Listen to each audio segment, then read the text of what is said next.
Bueno, Magín Díaz está con nosotros, entonces vamos a conversar con él de inmediato.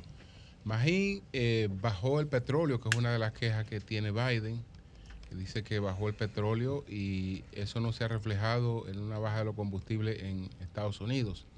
¿Por qué bajó el petróleo? Y si va a seguir bajando, ¿o qué pasa? Bueno, muy bien. Primero un saludo a todos, a Pedro, María Elena, José, Eury, Julio y doña Consuelo, que está de vuelta presencialmente y que la notamos, la notamos más neoliberal cada vez. O sea que no, más estamos avanzando. Y antes de empezar, bueno, tengo que enviar un saludo porque tengo una oyente especial hoy, que es mi hija Marcela, de 4 años. ¡De 4 años! Que está escuchando el programa. Un saludo para ella. Un saludo para ella. Y un nombre muy lindo. Marcela es un nombre poético. Claro, lo escogió la mamá, obviamente. Y si sale a los padres, no solamente a Magín, sino a Gabriela, su madre, esa niña va a ser una estrella. Brillante, inteligentísima, que es Gabriela. Así mismo. Bueno, hace una semana el precio del petróleo llegó a estar en $123. El tope aquí son 130, 115. Superando el umbral que había dicho el presidente 115.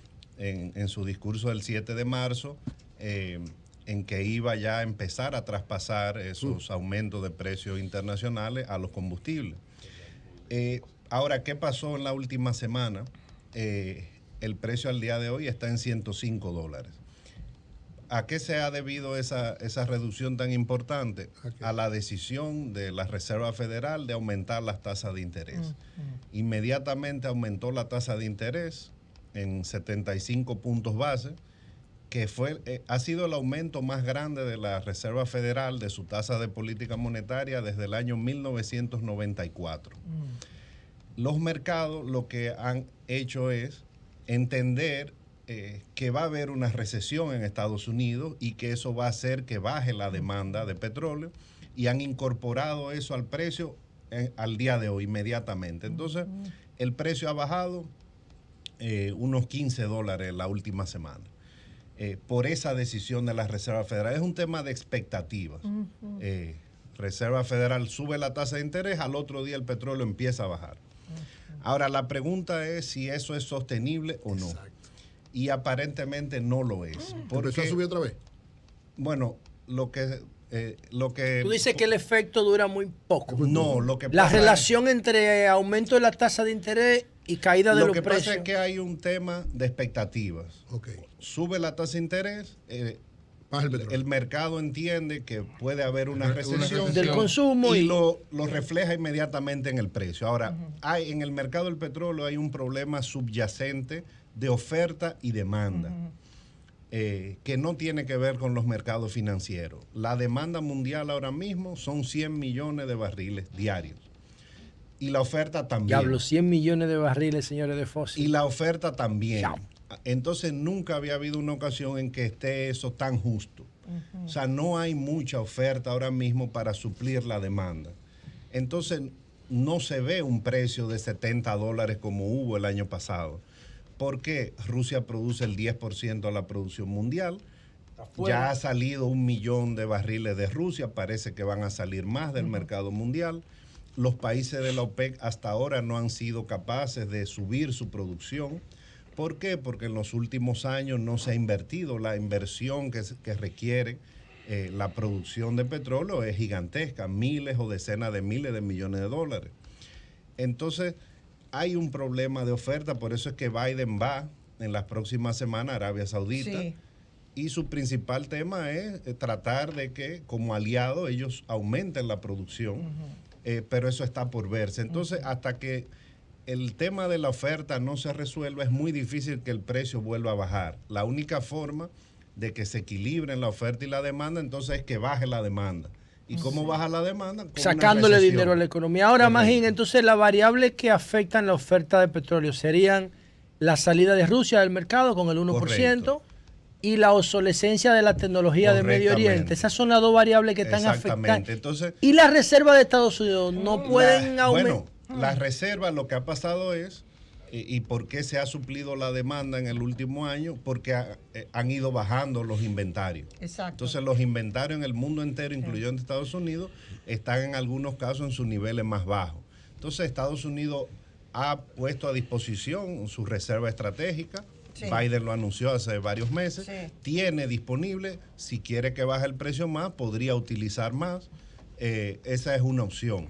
Ahora, el presidente está usando todas las opciones. Por ejemplo, una que a mí no me gusta porque no tiene efecto es que él envió una carta a las 7 principales. Coño, eso sí me pareció como empresas productoras ocioso, diciendo hay que bajar los precios, ustedes tienen ganancias extraordinarias. Sí. Y eso no funciona así. Hay un tema de producción, de oferta. Y leyes de mercado. Perdón, pero que le respondieron estas petroleras de una forma muy grosera. Bueno, como diciéndole, ¿y cómo le van a responder, doña? Perdón, usted no está manejando bien este asunto. Usted es un desconocedor de lo que está sucediendo. Mira, o sea, me da la impresión de que fue muy grosera la forma. Hay que ver, lo que pasa es que hay un tema que no es solo el petróleo, sino el precio que recibe el consumidor.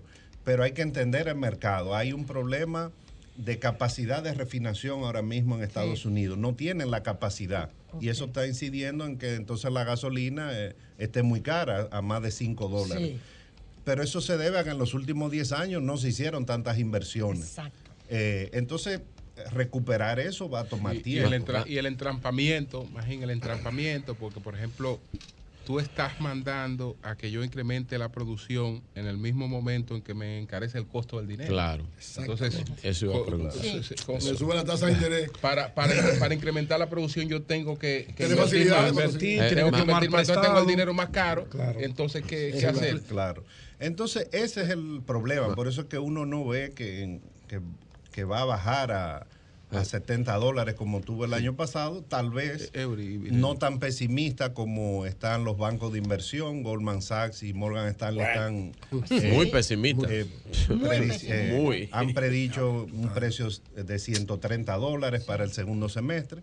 La agencia el Energy Information Agency de Estados Unidos lo está pronosticando en $110.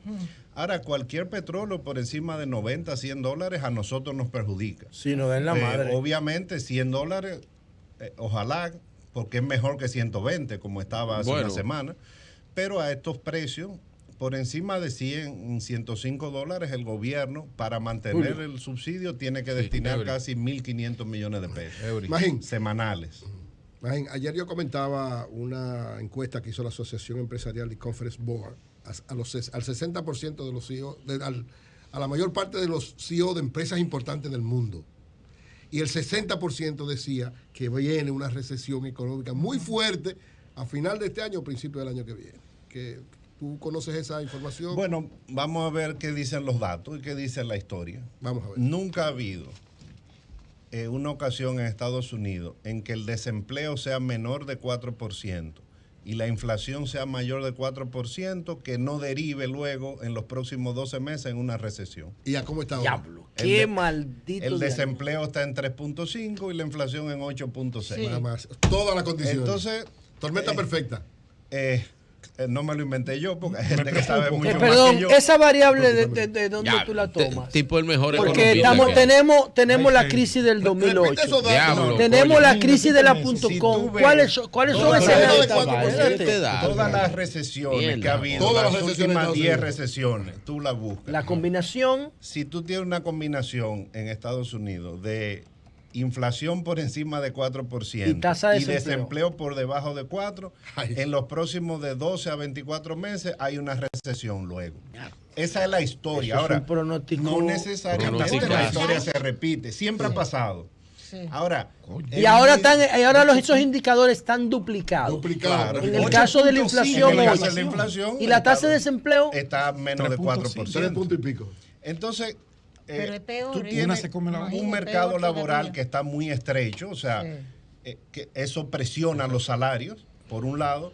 Tú tienes una inflación 4 veces por encima de la meta del Banco Central Americano.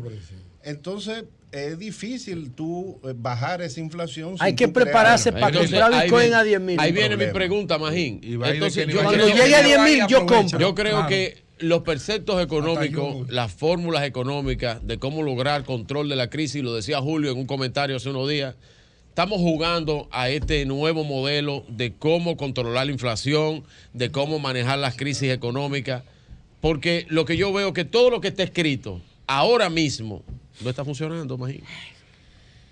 Hay que improvisar. La señora del Tesoro, Magín. ¿Cuántas horas tenemos? Usted tiene capacidad de decir. Mira, ahora habrá que contratarlo en el gobierno. Añadirle lo de. Para que le dé la solución. Pero es la verdad, o sea. Disculpe, doña. Dice la señora Janet Yellen, que es la secretaria del Tesoro, no creo que venga una recesión de todo que sea inevitable, pero es inaceptablemente alta y le tiran el dado, o sea, la culpa a la Reserva Federal.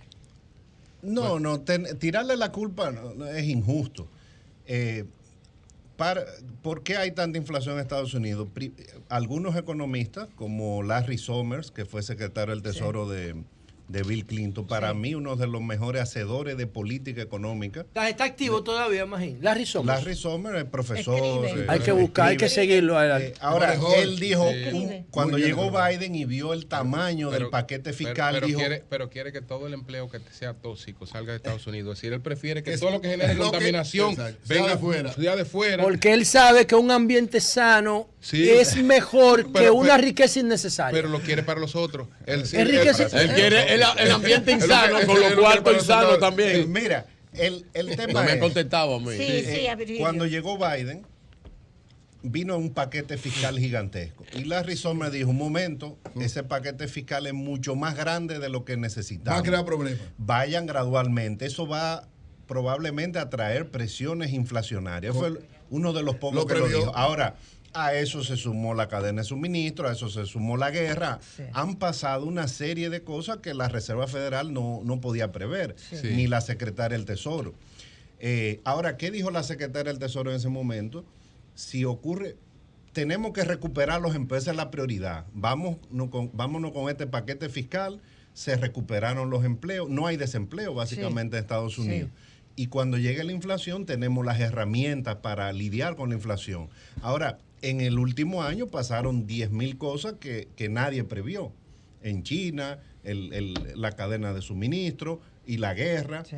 Entonces, hay mucha incertidumbre ha habido. Ahora, para Estados Unidos, esta inflación es altísima. No se veía desde el año 81. ¿Qué pasó en el año 80-81? La inflación estaba desbordada. ¿Y qué hicieron? Bueno, pusieron un monetarista a cargo del Banco Central Americano, Paul Volcker, y bajó la inflación. Pero de paso quebró al resto del mundo. Anda al día. Porque subió la tasa de interés a 20% para controlar la inflación que llegó hasta 15%. Sí.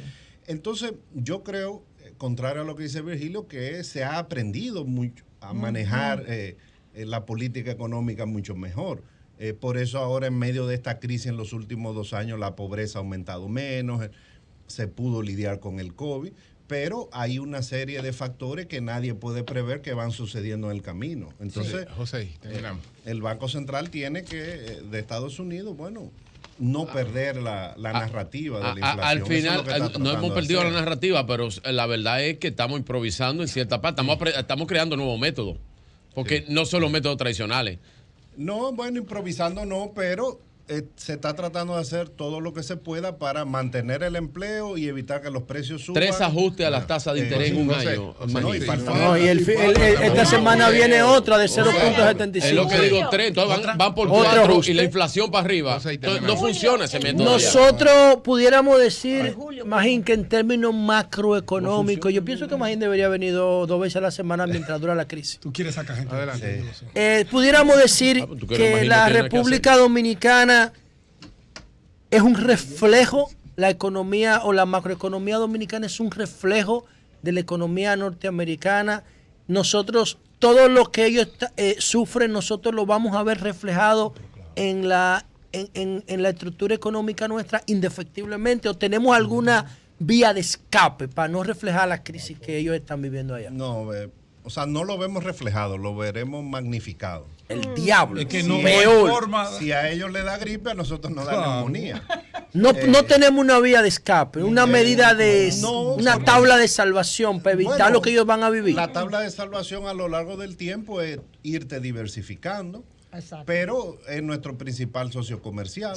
Claro. Haití es importante, pero Estados Unidos, las exportaciones en su mayoría van a Estados Unidos, o sea, dependemos de la demanda americana, el turismo somos el principal receptor la remesa de turismo, la zona franca norteamericano, las remesas, zona franca, y cuando el Banco Central sube la tasa de interés en Estados Unidos, el Banco Central de aquí tiene que seguirlo también, porque si no se crea una diferencia muy grande. Imagínate el endeudamiento con esa subida de tasa de interés, el endeudamiento nuestro. El endeudamiento nuestro va a ser la vía que nos va a ayudar a lidiar con la crisis. Entonces el gobierno va a tener que endeudarse más. Lo que tiene el gobierno es que cambiar su narrativa, porque la deuda es lo que le ha permitido sobrevivir estos 2 años, y la deuda antes era mala. Pues gracias, muchas gracias, Magín, muchas gracias. Por ahí Cambio fuera.